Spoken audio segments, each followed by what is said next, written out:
اللهم صل على محمد وعلى آل محمد. بسم الله الرحمن الرحيم.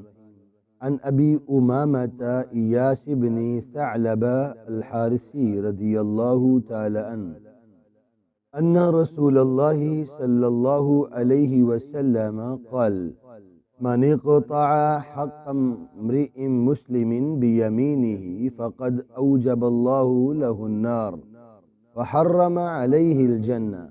فقال رجل: وإن كان شيئا يسيرا يا رسول الله صلى الله عليه وسلم؟ فقال: وإن كان قضيبا من أراك. رواہ مسلم.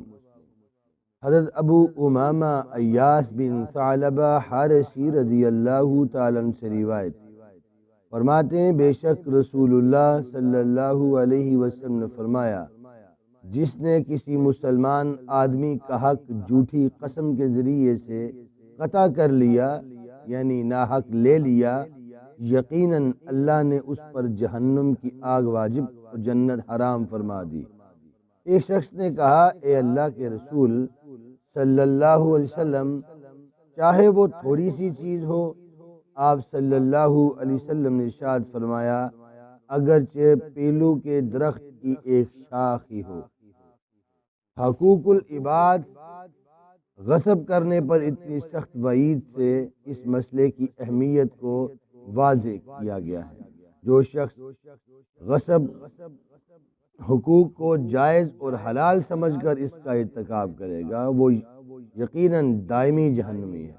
البتہ جو محض اخلاقی کمزوری اور نفس کی کوتاہی کی وجہ سے ایسا کرے گا، وہ اگرچہ دائمی جہنمی نہیں ہے، تاہم اس کا معاملہ اللہ کی مشیت پر ہوگا، چاہے تو اس کو سزا دے دے، چاہے اس کو معاف فرما دے۔ اس میں ان لوگوں کے لیے سامان عبرت ہے جو دنیا کی عارضی فائدے کے لیے اپنی عاقبت برباد کر لیتے ہیں۔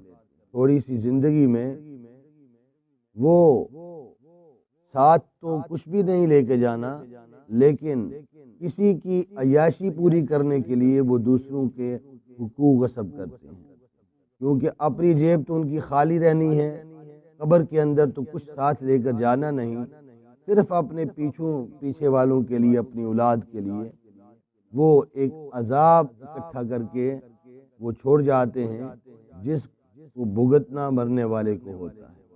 تو تھوڑے سے مزے کے لیے رسول اللہ صلی اللہ علیہ وسلم نے فرمایا کہ جھوٹی قسم کے ذریعے نہ اپنا مال بیچو